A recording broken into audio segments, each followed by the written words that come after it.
Newsom and I went to the library on October the 13th, which was the day he had his retina injection, and I still have a stent in my esophagus.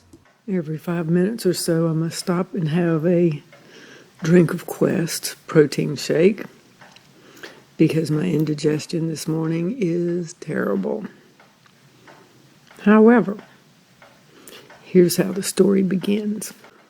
Once upon a time, in a place far away, lived a man named Gary Larson who used to draw cartoons. It was a cartoon that appeared for many years in daily newspapers and was loved by millions, and was confusing to millions more. But one day he stopped. Gary went into hiding. He made a couple of short films. He played his guitar. He threw sticks for his dogs. They threw them back some. Yet Gary was restless. He couldn't sleep nights. Something haunted him, besides Gramps. Something that would return him to his roots in biology, drawing, and dementia. A tale called "There's a Hair in My Dirt," a worm's story. It begins a few inches underground when a young worm, during a typical family dinner, discovers there's a hair in his plate of dirt. He becomes rather upset, not just about his tainted meal, but about his entire miserable, wormy life. This, in turn, spurns his father to tell him a story to inspire the children of invertebrates everywhere. And so, Father Worm describes the saga of a fair young maiden and her adventuresome stroll through her favorite forest, a perambulator's paradise. It is a journey filled with mystery and magic, or so she thinks, which is all we'll say for now. What exactly does the maiden encounter? Does Son Worm learn a lesson? More important, does he eat his plate of fresh dirt? Well, you'll have to read to find out. But let's just say the answers are right under your feet.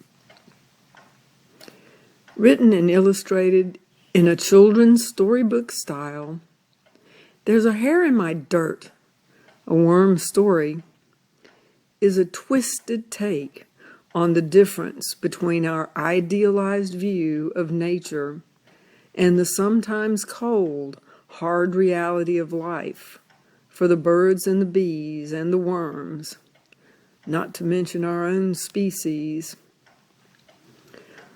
Told with his trademark off-kilter humor, this first, original, non-Far Side book is the unique work of a comic master. Now, Larson can finally sleep at night. Question is, will you? Here is the introductory page. There's a Hair in My Dirt, a worm story by Gary Larson. Foreword by Edward O. Wilson. Copyright 1998. Go figure. Beneath the floor of a very old forest, nestled in among some nice, rich topsoil, lived a family of worms. Earthworms, to be exact. One evening, the three of them, father, mother, and their little worm son, sat down to their usual dinner. Dirt. They had just begun to dine when the little worm, staring wide-eyed at his meal, suddenly spit out his food and screamed, "There's a hair in my dirt! There's a hair in my dirt!" And sure enough, there it was, plain as day. They could all see it. At first, the little worm was horrified, but soon that gave way to being just plain mad. "I hate being a worm," he screeched, his tiny body trembling. "We're the lowest of the low, bottom of the food chain. Bird food, fish bait. What kind of life is this anyway? We never go swimming or camping or hiking or anything. Shoot, we never even go to the surface unless the rains flood us out. All we ever do is crawl around in this stupid ground. Oh, how can I forget? We eat dirt. Dirt for breakfast, dirt for lunch, and dirt for dinner. Dirt, dirt, dirt. And look, now there's even a hair in my dirt. The final insult. I can't stand it any longer. I hate being a worm." And with that, the little worm slumped back in his chair, exhausted by his outburst. Mother Worm, an expression of concern on her face, looked from her pouting son to Father Worm. She had constantly tried to make their home as cheery as possible, even going so far as always putting silverware on the table, despite the fact that none of them had arms. But Father Worm, a proud invertebrate and a learned member of the Annelida phylum, even with his small rudimentary brain, was glaring at what he considered to be an ungrateful and ignorant son. "Well, well, well," he said, breaking the awkward silence. "Let me get this straight. Not only is your mother's dirt not good enough for you, but you feel being a worm isn't exactly a charmed life, eh?" A strange glint fell across Father Worm's eye. "My boy, I think it's time I tell you a story." The little worm looked up and sneered sarcastically. "If this is the one about the teenager worms and the insane trout fishermen, I've heard that one a gazillion times." "No, no," Father Worm calmly responded. "Not that story, though it is a good story. This one is different. This story has a happy ending." "I have an idea," Mother Worm chimed in enthusiastically. "Let's listen to Father's story, and afterwards, maybe we can all have some fresh, cold dirt for dessert."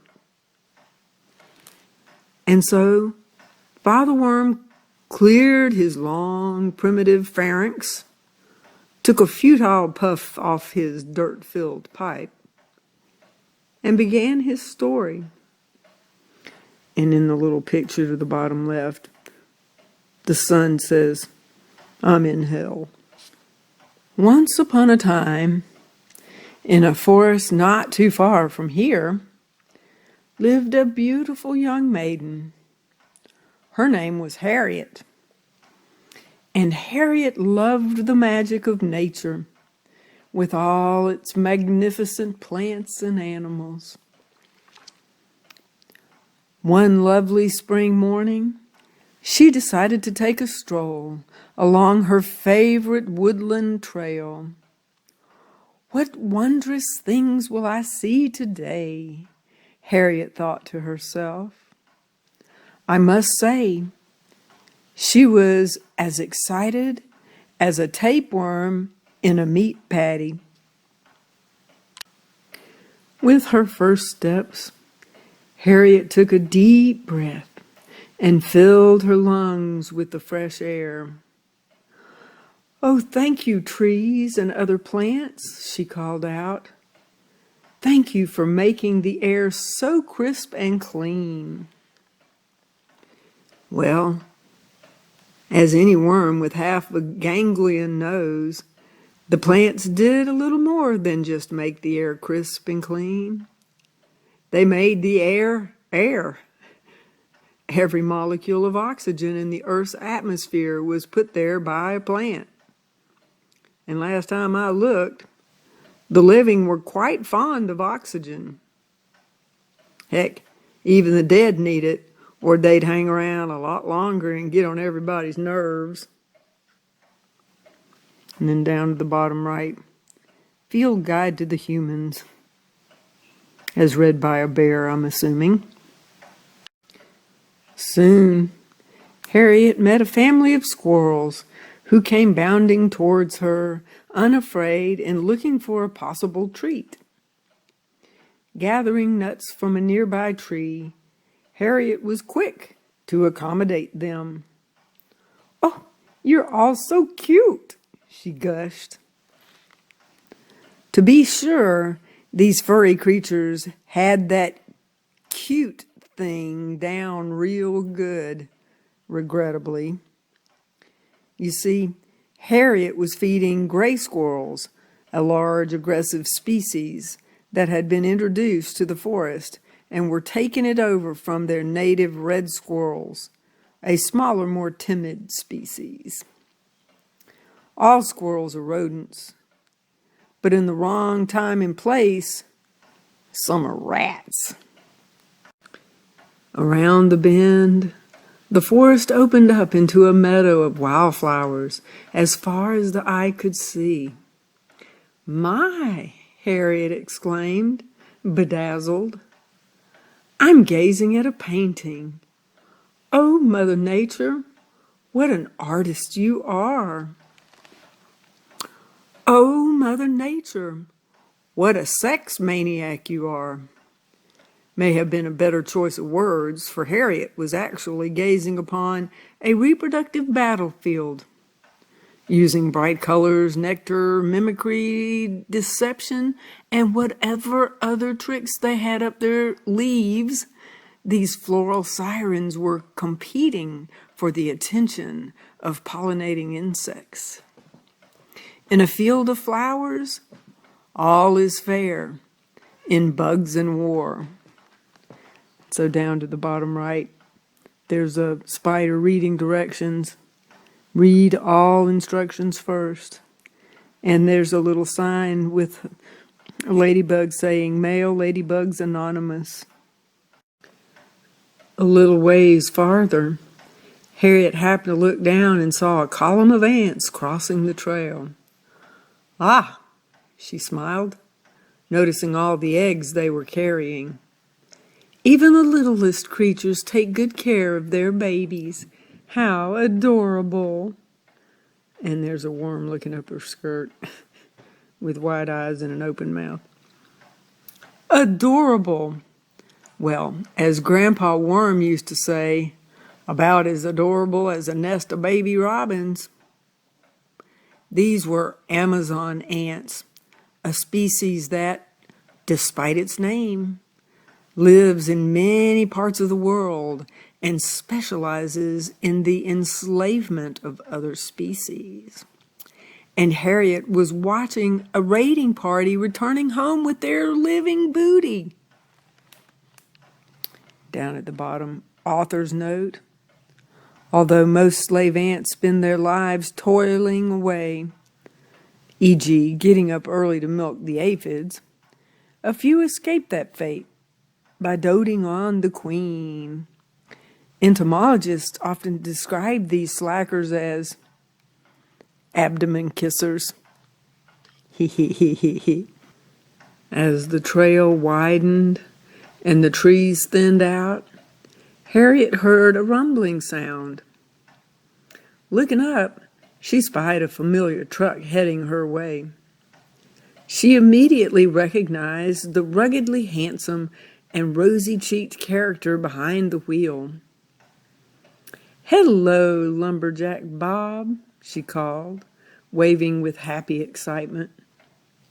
Knowing him to be a gentleman with a quick smile and a big heart. Well, kind, big-hearted, and rosy-cheeked he might be, the latter caused by expanded capillaries in his skin's dermal layer. But Lumberjack Bob was really just a regular guy with a little education, doing the one job he knew how to do: cutting down ancient trees that were here long before the first intestinal worms came over in the Pilgrims. Harriet then heard a magical sound from the canopy of the trees above. "Oh," she cried skyward, "listen to the songs of those happy, happy birds." Well, if those birds were happy, may the garden gods cut me in half with a rusty shovel. Birds sing to communicate, and what they were communicating was mostly an array of insults, warnings, and come-ons to members of their own species. In fact, all baby birds are taught by their parents not to even smile, or their beaks will crack. "This story is for the birds, if you ask me," the little worm interrupted suddenly. "Some lady taking a walk in the woods? Oh, I can't stand the excitement. If you have to tell me a story, you could at least tell me the one that's sort of exciting, like Mr. Dung Beetles finds his field of dreams. Now that's a cool story." "I'm telling you this story," said Father Worm, rather testily. "So just put a fish hook in that mouth of yours and let me finish. Now, where was I? Oh, yeah." In the distance, Harriet noticed some movement at the far side of the meadow. "Fawn!" she happily exclaimed. And as she watched them taking turns, chasing each other and frolicking while their mother grazed, she mused out loud, "Yes, little ones, go ahead and play your silly games, for soon you'll be all grown up and have to say goodbye to such carefree antics." Silly games, carefree antics, leech livers. As young animals play, they literally become smarter, and extra neurons are formed in their brains. And of course, smarter deer have a better chance of survival than dumber ones. You know, Bambi's mom never played much as a kid, and look what happened to her.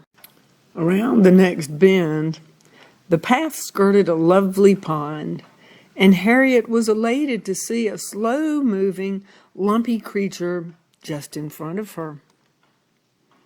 "Mr. Turtle," she squealed, excitedly scooping up the startled reptile. And then, with a sympathetic smile, she added, "What are you doing out of your pond, Mr. Turtle?" "Well, I think I'll just send you right back home." So Harriet wound up and hurled the bewildered animal into the middle of the marsh, where it landed with a loud and satisfying kerplunk. Well, unfortunately, Mr. Turtle was not a turtle at all, but a tortoise. And while turtles are well adapted for aquatic life, their land-dwelling cousins never even evolved into decent dog paddlers. Sadly, the little reptile sank to the bottom, where it promptly drowned. Even worse, who knows how many of our parasitic loved ones went down with the ship? As the middle of the pond bubbled, Harriet's eye was caught by large and colorful insects flying just above the surface. Dragonflies, she exulted. Oh, look how they dance in the air, like winged ballerinas. Winged ballerinas? Winged assassins in tutus might have been closer to the truth. Dragonflies are skilled predators, and if their graceful aerobatics have anything to do with dancing, then I'm a sea monkey's uncle. Harriet thought she saw something move in the tall grass near her feet. Dropping gracefully to her knees, she almost put her hand on a small slug that was wandering by. Recoiling in disgust, she cried, "Stay away from me, you slimy little thing." And then, seeing the real object of her desire, she lunged forward and came up with her prize. "Hello, Mr. Frog," she said, laughing. "Should I kiss you and see if you turn into a prince?" Fortunately for Harriet, she didn't kiss this little creature, for it wasn't Mr. Frog she was holding, but Mr. Toad. And like most toads, and some frogs, this one packed a powerful, sometimes lethal, toxin in its skin. On the other hand, the slug slime was actually quite harmless, if perhaps a bit gooey. Kissing out of your own species is really not recommended, son, but if you have to, always choose a gastropod over an amphibian. "Ernie Johnson," Mother Worm suddenly blurted out. "What?" Father Worm asked, finding his story interrupted for the second time. "Ernie Johnson," his wife repeated. "I went to high school prom with a slug named Ernie Johnson." "And Ernie slime might have been harmless, dear, but it certainly wrecked my evening. Before the night was over, I was wishing I had brought a salt shaker." "Well, what made you fall for Dad?" the little worm asked. "He's slimy too, isn't he?" "No, not exactly," Mother Worm replied. "Your father has always been more of what I'd call the sticky side." "May I please continue?" screamed Father Worm.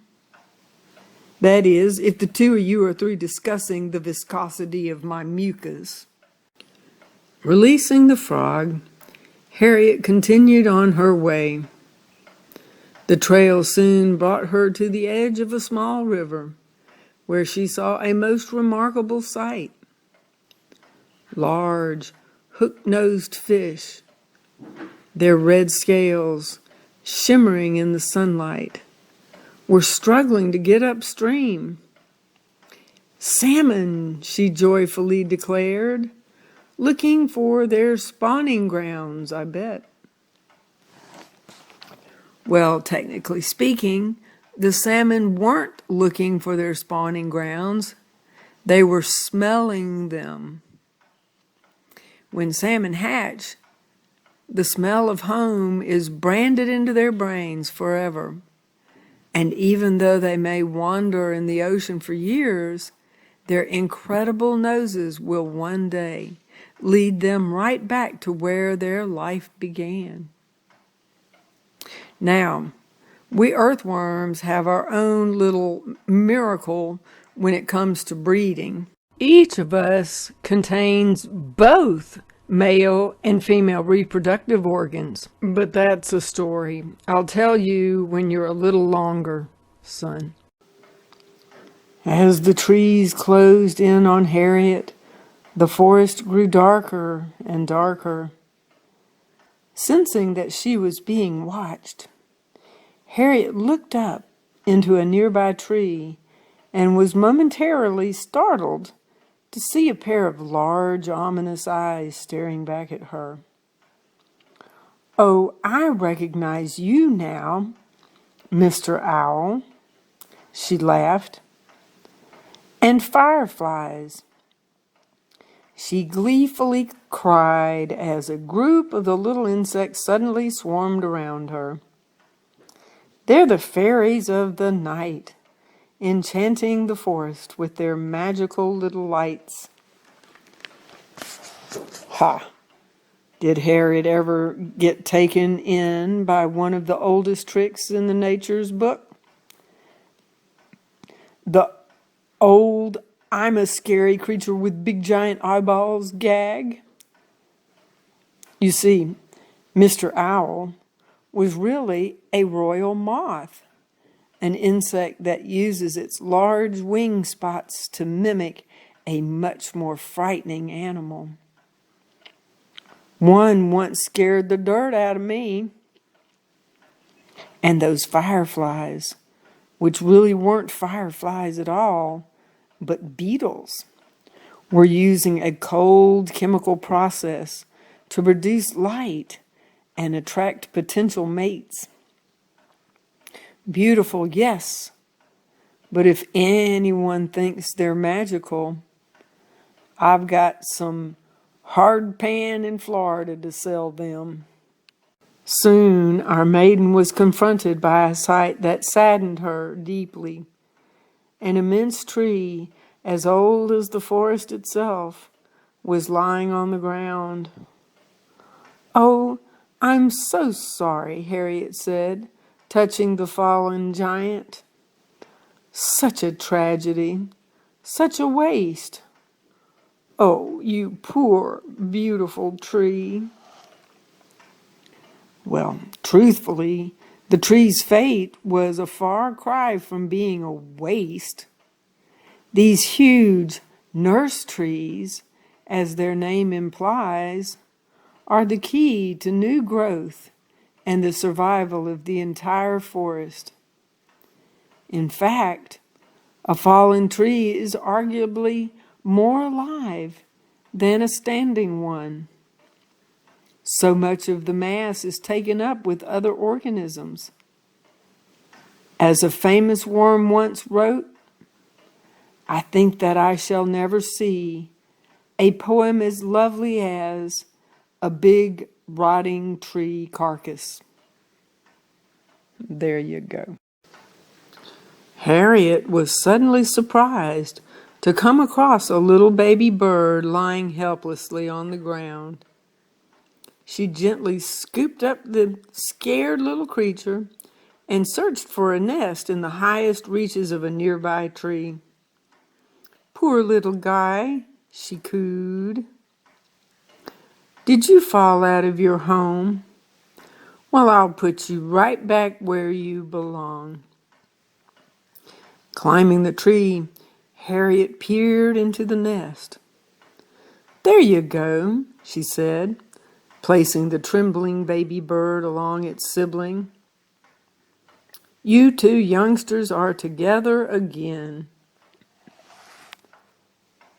But not for long. As soon as Harriet was gone, the fledgling found itself plummeting back to earth. You see, she had rescued a baby golden eagle, a species in which the strongest sibling ensures its own survival by giving its younger brothers and sisters the old heave-ho. Author's note: this behavior always takes place in the parent's absence, which would come as no surprise to the younger siblings of all other species. Scrambling up the tree, Harriet's view was marred by the sight of a forest fire raging out of control, but fortunately moving away from her. "Oh, the suffering, the loss of life," she lamented. "Someone should try and put it out. Someone should just mind their own business from nature's point of view. Big, healthy trees don't burn very easily unless the flames are stoked with a lot of fallen branches and debris. Occasional fires, if certain two-legged vertebrates would just let them run their course, benefit the forest by keeping all the dangerous kindling from piling up. But boy, if it does pile up, whoosh, better watch your anterior end." But Harriet's spirits didn't stay dampened for long, and she decided it was time to return home. As she hummed the cheery tune, she reflected on how lucky she was to live in the forest and to be close to nature. Oh, the things that she had seen. But then, without warning, Harriet came across something she didn't want to see. A sight that chilled her blood. "A snake!" she screamed, and trapped with the serpent's coils, being slowly suffocated, was a small, helpless mouse. The poor creature, almost expired, was emitting faint squeaks, and his scared eyes seemed to meet Harriet's in one last look of hope. Acting quickly, Harriet grabbed a nearby stick and began striking the reptile repeatedly. "Take that, you dreadful thing!" Bonk! And that, bonk! And two more, bonk, bonk! Soon it was over. The snake was dead. Boy, was he ever. Catching her breath, Harriet reached down and gently removed the unconscious mouse from the snake's lifeless coils. And as the fair maiden watched, a miracle occurred. The little mouse stirred. He was alive. A minute later, he got groggily to his feet, looked up at Harriet, and wiggled his nose. Harriet beamed, and she held the little mouse in her hand. She wiped a tear away with the other. She put the little fellow down at her feet, where he quickly bounded off into the tall grass, safe and sound. Harriet headed home. Good had triumphed over evil, and the forest was just a little bit safer for everyone. Well, actually, the snake Harriet killed was a rodent-eating predator, and that cute little mouse she saved was a vector for a deadly disease. When Harriet wiped the tear from her eye, a virus which was living on the mouse's fur invaded her body. And one lovely spring morning, Harriet, delirious with fever, stumbled out of her little cottage, fell over, and died. The end. "She died?" the little worm yelled. "What kind of story is that? That's supposed to cheer me up. Boy, I'm really full of warm, wormy feelings right now. Thanks, Dad. Father Worm sat back in his chair, trying to be patient, but secretly thinking his son was perhaps short a neuron or two. Look, my boy, he said, I'm afraid you haven't quite grasped the point of this story. The little worm says, uh-oh, here comes the moral. Mama's saying, hey, somebody's got their butt on their table. And Dad's saying, the kid is fish bait. You see, Father Worm began, Harriet loved nature. But loving nature is not the same as understanding it. And Harriet not only misunderstood the things she saw, vilifying some creatures while romanticizing others, but also her own connection to them. Father Worm paused, his eyes narrowing. Ah, connections, son. That's the fateful key that Harriet missed. The key to understanding the natural world. Father Worm sat back, stretching himself out to his full, glorious 3.5 inches. Take us worms, for example.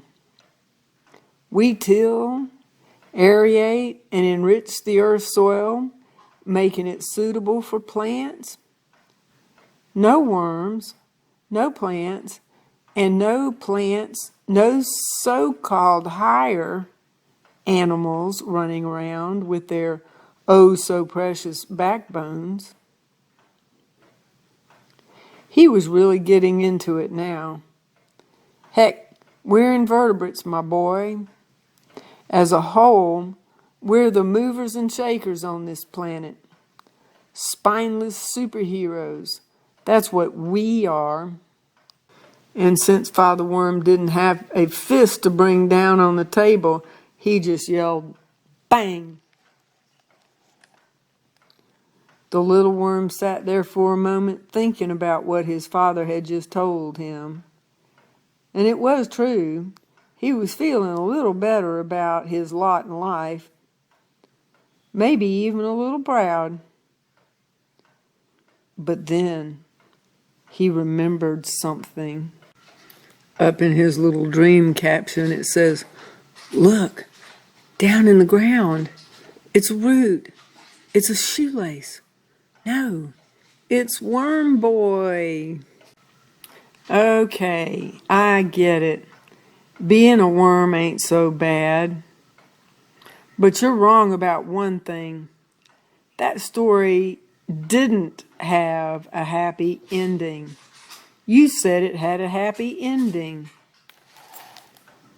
Well, it does, replied his father, if you're a worm. And then he leaned across the table until his face was very, very close to his son's and said, with a big grin, which brings us back to that hair in your dirt. Or should I say, the mom's thinking, I love this part. Harriet? Mother giggled. Father guffawed. And the son frowned, then smiled, then broke out into laughter. And after they all stopped laughing, the little worm finished his whole dinner, went to bed, and had the best dreams ever. Author's note. Well, truthfully, earthworms don't really sit around dinner tables complaining, telling stories, laughing, and so on. On the other hand, they do have a message for all of us. There you go. Gary Larson at his finest.